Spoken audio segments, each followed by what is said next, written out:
진짜로 2023년 한 해가 끝을 향해 가고 있습니다. 그죠?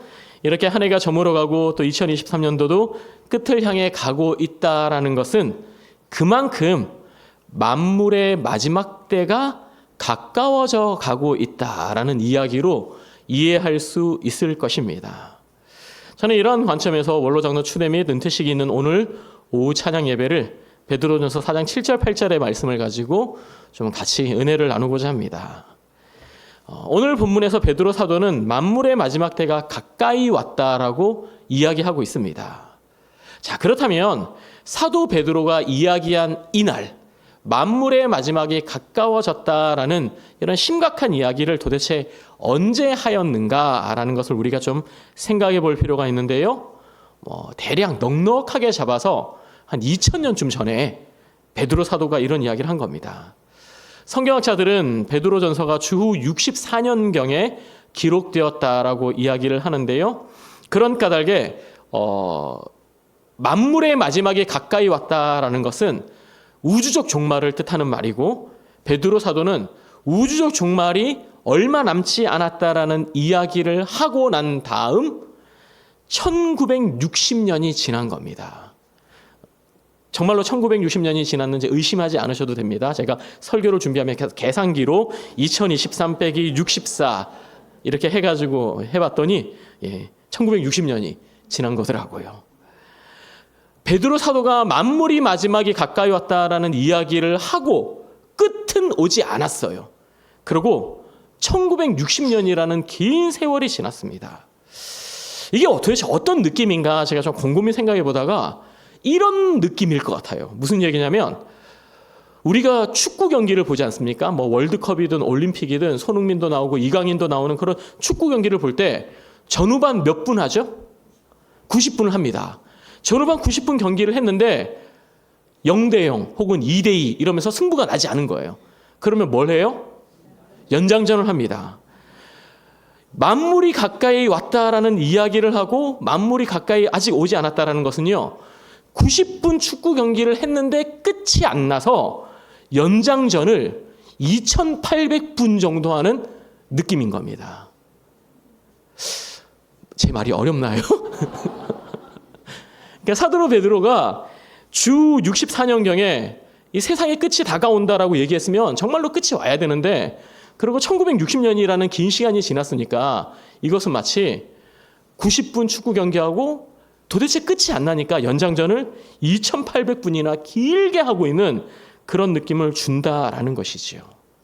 그러면 도대체 베드로 사도는 이렇게 그런 이야기하고 2000년 가까운 세월 동안 세상의 끝은 오지 않았는데 무슨 근거로, 무슨 생각으로 만물의 마지막이 왔다라고 이야기를 했던 것입니까?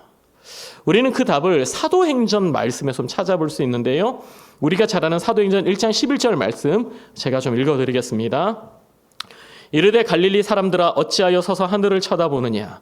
너희 가운데서 하늘로 올려지시니 예수는 하늘로 가심을 본 그대로 오시리라 하였느니라. 아멘. 네.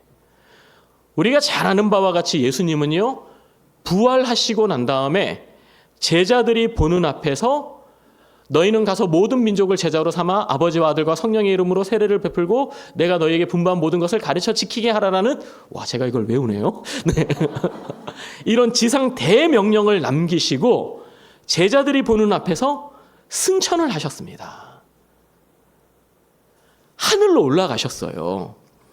여러분들은 우리 어르신들도 좋아하는지 모르겠지만 마블 영화든 슈퍼맨이든 이런 영화를 보니까 사실은 그게 안 되는데 사람도 잘하면 하늘 날 수 있겠구나 이렇게 오해들 하시잖아요. 슈퍼맨도 날고 아이언맨도 날고 이러니까 사람이 하늘로 날 수 있겠구나라는 그런 오해들을 하시는데, 2000년 전에 그 갈릴리 지역의 예루살렘에 살던 이스라엘 사람들이 사람이 하늘로 올라간다라는 것을 과연 꿈에나 상상할 수 있었겠습니까?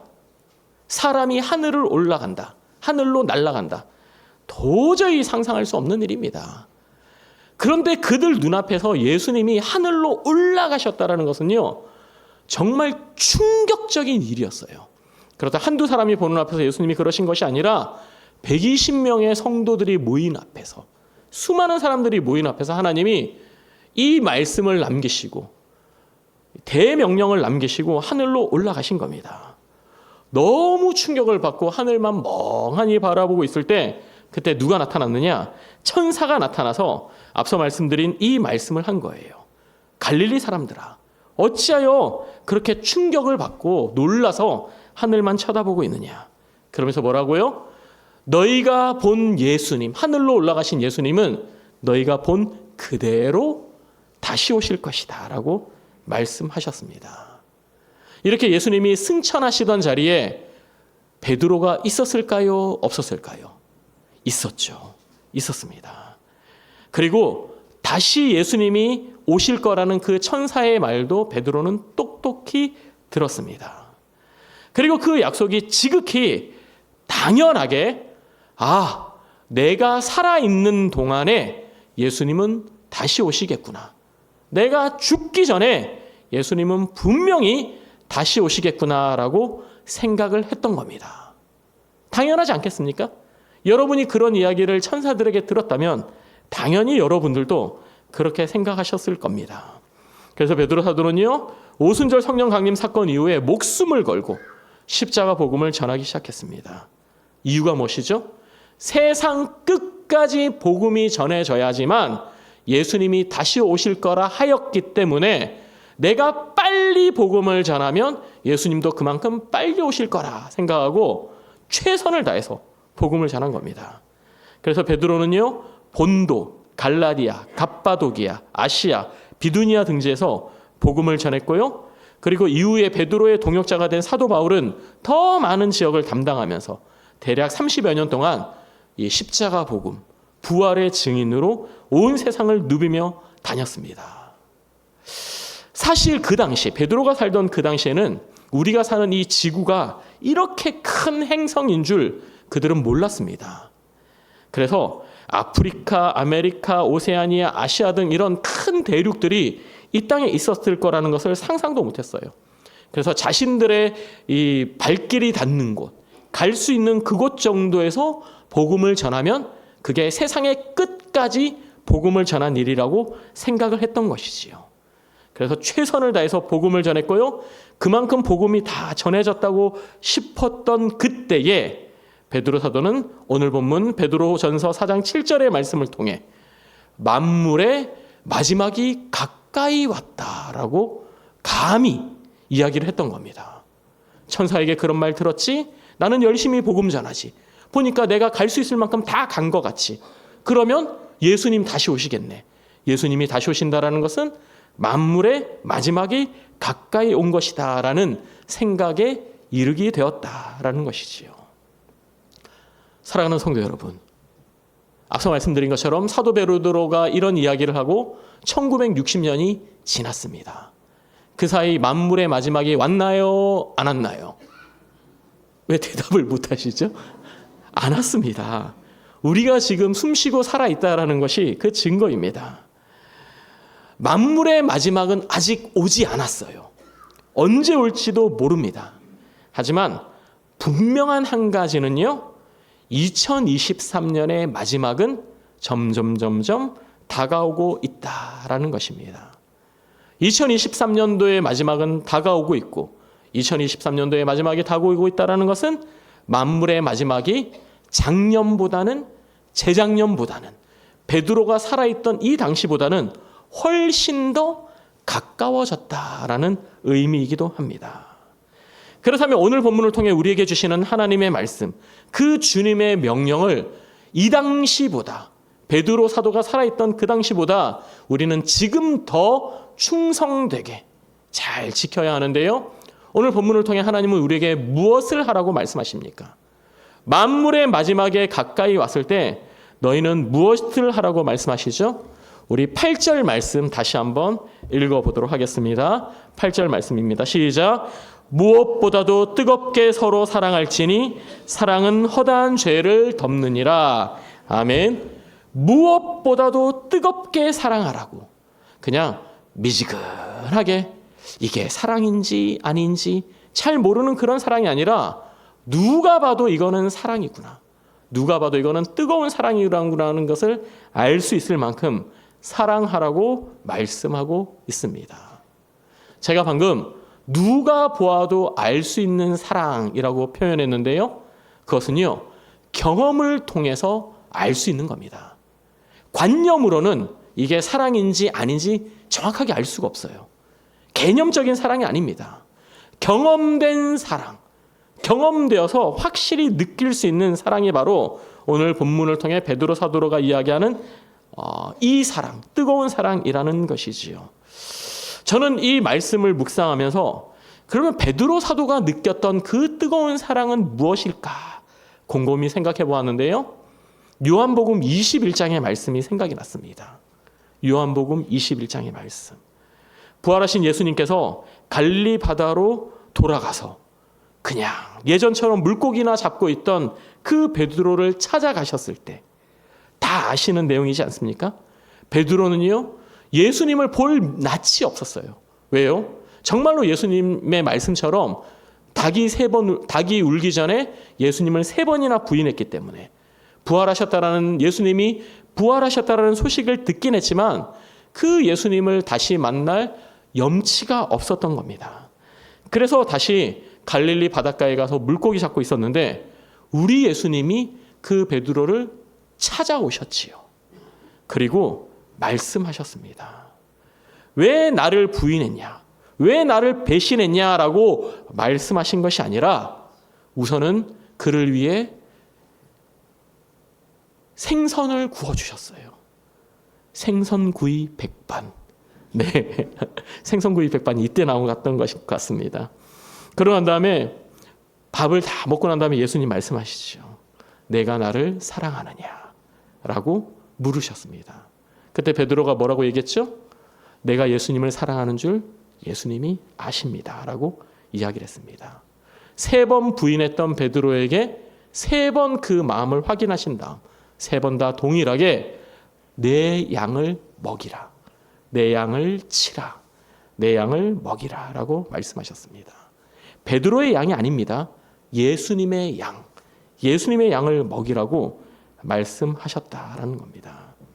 그렇습니다. 베드로에게 있어서 사랑이라는 것은요, 죽음의 위기 앞에서 구차하게 목숨을 건지기 위해 예수님을 배신하였던 자신을 끝까지 품어주시고 끝까지 용납해 주시고 끝까지 사랑해 주신 그 주님의 사랑의 경험인 것입니다. 그래서 베드로는 이야기합니다. 사랑은 허다한 죄를 덮느라고. 뜨거운 사랑은 허다한 모든 죄를 덮을 수 있는 능력이 있다라고 감히 이야기를 하고 있는 것입니다. 베드로가 바로 그 모든 허물과 죄를 덮어버리는 예수님의 위대한 사랑을 이미 경험했기 때문입니다. 사랑하는 성도 여러분, 그렇다면 여러분에게는 베드로와 같은 이러한 사랑의 경험이 있으십니까? 우리의 모든 연약함과 허물들을 문제 삼지 않으시고 말 그대로 그냥 덮어져 버리시고 믿어주시고 끝까지 사랑해 주시는 그 주님의 사랑 경험해 보셨습니까? 예, 여러분은 다 그 경험이 있으시기 때문에 주일 오후 이 시간에 예배당에 나와 예배를 드리고 계시는 겁니다. 그 사랑의 경험이 있기 때문에 교회를 섬기고 예배 가운데 하나님을 찬양하고 또 우리가 마음을 다해 주님 앞에 나와 교회를 섬길 수 있는 그런 삶을 살고 있다라는 것이지요. 지금 이 자리에 우리가 나와 있다라는 것 자체가 그러한 무조건적인 사랑의 경험을 보여주는 일이다라는 것입니다. 그렇다면 우리는 마찬가지로 주님이 우리에게 하시는 그 부탁의 말씀, 그 말씀을 삶 속에서 이룰 수 있어야 합니다. 내 양을 먹이라 라고 하신 그 주님의 명령을 우리는 끝까지 순종할 수 있어야 한다라는 것입니다. 오늘 또 윤달수 장로님을 비롯해서 안수 집사님, 권사님들이 은퇴를 하십니다. 은퇴를 하신다라는 것은 뭐 사실 교회법에서 정해놓은 것이기 때문에 이제 어쩔 수 없는 일이긴 해요. 하지만 항존 직분에서 은퇴하신 것이지 하나님의 자녀, 예수님의 제자로서 은퇴하신 것은 절대로 아닙니다. 그렇기 때문에 주님 다시 오시는 그날까지, 정말로 베드로 사도가 이야기한 만물의 마지막에 오는 그날까지 우리는 내 양을 먹이라 라고 말씀하신 그 주님의 사명을 기쁨으로 끝까지 감당해야 한다는 것입니다. 오늘 은퇴하시는 분들뿐만 아니라 우리 내단교회 모든 성도님들이 이미 주님의 무조건적인 사랑을 다 경험하였기에 주님의 말씀을 따라 그 말씀에 순종하여 주님의 양을 먹이고 주님의 양을 섬길 수 있는 저와 여러분 다 되시기를 주님의 이름으로 축원드립니다. 기도하겠습니다. 하나님 아버지, 오늘 이 예배를 통하여 특별히 또 원로 장로님 추대와 또 항존직 은퇴 예식을 통하여 또 우리에게 주신 이 말씀 기억하게 됩니다. 만물의 마지막이 가까이 왔으니 우리가 더 뜨겁게 사랑하며 허다한 허물을 덮어줄 수 있는, 그래서 그 사랑으로 우리에게 맡기신 그 모든 양떼들을 아름답게 섬길 수 있는 우리 내단교회 모든 성도님들 다 되게 하여 주시옵소서. 예수님 이름으로 기도드립니다. 아멘.